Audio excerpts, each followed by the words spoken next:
Greetings, YouTube. It is your main man, the Classy Hoosier. The classiest of all Hoosiers. Hoosiers. And today we are talking about auto theft during my time in the United States Marine Corps. First and foremost, I was the furthest thing from perfect. I probably drove when I shouldn't have been driving. I'm gonna put that out there. You know, I had a bunch of near misses in there. I screwed up myself, so I'm not here to throw anybody under the bus. We're young, and stuff happens when you're young. Do I believe that there was some mismanagement? Yeah, but I was a part of it. So, my unit, we don't get like a 96, which is a 96 is 96 hours time off before the deployment. We're pretty much leaving when it's dark and going back to the shop when it's dark. They're keeping accountability on us. They don't want people going AWOL, UA, leaving, because that happened in my unit.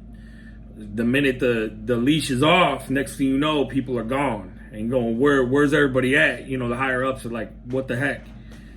So we cut out of work before I have to go be on the parade deck, the grinder, at like 04 in the morning to get on the buses to go to Iraq. 040 dark 30, as they always like to say. That's when you got to be there.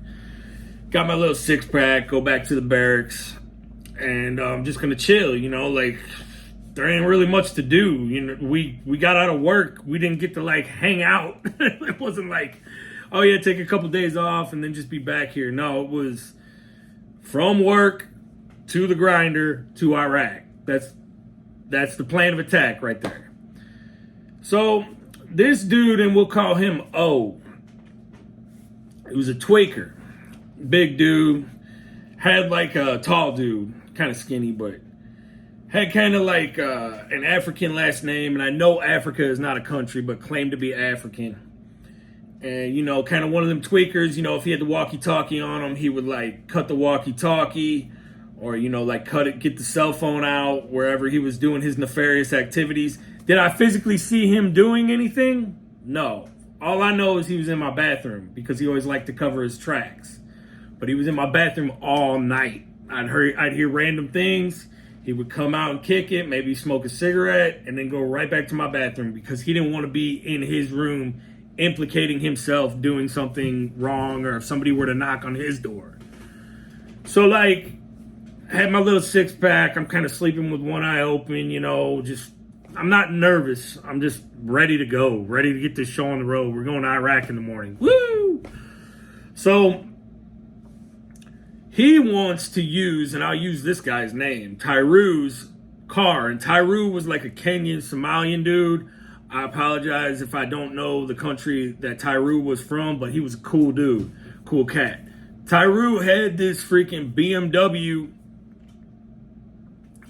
It was a BMW wagon. It was like a little BMW wagon. You guys probably know what those are. Cool little car. So O wants to use his vehicle so that we can get all of our gear to the parade deck in the morning, have me drive Tyru's BMW over to the parade deck, drop O off with the gear, have him watch the gear, and have me just go back to the barracks and then walk over to the parade deck because I don't have any backpack on. I guess hypothetically that's a good thing. It sounds lazy to me now, and especially being in the Marines, that's lazy because it wasn't that far from our barracks. So that's how this plan gets put in motion. I pick up O, circle around, drop him off at the parade deck. He watches the stuff. We got our rifles there and stuff like that for our unit. And then I go back around to the barracks, park the vehicle, got the key in my hand, run the key back upstairs. But by this time, it's oh man, you're dealing with a dude that's been tweaking in your bathroom all night. He ain't really worried about time, I guess. I'm sitting there oh man, I gotta be there in 20 minutes, so I kind of gotta beat feet. Get up, got in the room that I presumed that I had gotten Tyru's key out from him.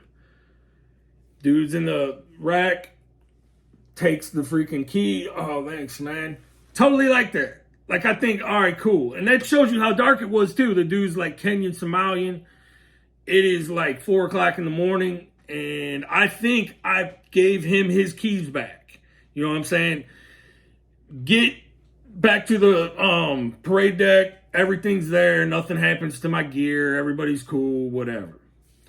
So, about a week into the deployment, I get pulled into the staff's barracks. Staff's barracks are like where the staff NCOs, like the heavy guys that have been in for a while, get called into the staff's barracks. Hey, Fuel, come in here with me real quick. Master Sergeant Manzanera is a cool dude. He always said what's up to me, and I think he got a read off me in this situation. So he's like, hey, Fuel, do you know anything about this this white BMW that came up missing in the barracks when you guys left? And I'm like, what?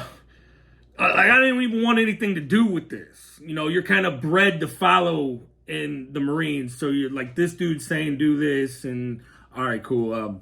Freaking go along with it. Who cares? Like, we're on the plane already. We're already out here. So apparently I gave the keys to the wrong dude in the barracks, but I couldn't see. I was pressed for time, and I legitimately thought it was his room. I ran that back to Master Sergeant Manzanera's. He got a read off me. He knew that I did not steal the vehicle or have anything to do with stealing the vehicle, and I'm really thankful I didn't get in trouble and all this. So fast forward, we're getting ready to, be in this old Iraqi army barracks. So we're in like a tent city right now, and we got to go to the other part of the base to go stay in these old Iraqi barracks. Who do they slate with driving the company Humvee? Who's been on that go fast for freaking, you know what I'm saying, like probably a week and a half. Get in the freaking Humvee with O. What does he think it's okay to do? Go four-wheeling and take the Humvee off a berm. And it was one of them freaking Humvees with like the people carriers with the like tarp over the top of it. So we got like 6 of us back there. We got our weapons, Kevlar's on, flak and Kevlar's on. We're just going to clean out those barracks so that we can sleep in there. That's like what we're tasked with doing. Clean out these barracks. That's what our job is from one point of the base to the other. O has to go four-wheeling. Freaking my Kevlar hits the tall dude in the back, right in the nose when they went over the berm. And then we got this dude, we'll call him Lance Corporal B. His torso hit the tailgate. So came down right on top of it whenever, they hit that berm or whatever. Freaking Beavis and Butthead was up front. Blood coming out of Lance Corporal B's mouth and nose. And like, we want to, get a hold of O. Like, there's dudes that come out of the back of that Humvee that really want to beat him, And all gets washed under the table. We write statements. Fast forward to like 2008. I'm in the bank parking lot, and I get a phone call from an agency talking about, hey, Mr. Fuel, how you doing today? Oh, just fine, sir. Were you in a Humvee accident so-and-so date to corroborate this person's story? Because this person was probably telling an agency, yeah, I got hurt out there. And they were wondering what was going on. It happens. So nothing happens. And O was kind of one of them dudes that was like, all them dudes that like, I do something, I get in trouble for it. I ain't slick. O would never get in trouble. This dude, full-on clown shoe throughout his time in the Marines, gets out unscathed. I'm like, I do one thing. I look in the wrong direction in the Marines. I'm getting, hemmed up. Anyway, so fast forward. Come back from Iraq. I'm not getting into the deployment stuff in this video. Come back from Iraq. I buy a big Hoosier pickup truck. My dad co-signed on it. built my credit. I have another person in the family that sells vehicles, so it was real convenient. It was too much vehicle for me, but whatever. It built my credit. What can I say? Excuse me. So get the keys like normal. Take my spare key back to the barracks. I go cross country to California, from St. Louis back to Southern California. You got a junk drawer just in the barracks like you would have just like at your house. I got a junk drawer in my kitchen. I got a bunch of miscellaneous stuff, tape, probably like, old CDs, coupons, whatever. That's where I put my spare key. And cool, whatever. I go on leave after I get back, like months after the fact. I got 10 days of leave, and I'm going to go on leave. Having a beer, having some chicken wings on like an afternoon. Get a phone call. Last thing you want to hear when you're in the Marines is freaking a phone call from the base. You're on leave. Like, I don't want to, whatever. Hey, Fuel, what's up? And it's my buddy that's on battalion duty. I was like, yeah, what's up, man? Did you let Deuce is my roommate. Did you let Deuce use your vehicle while you're on leave? I was like, no, we got a DUI on base. I'm like, how do you get...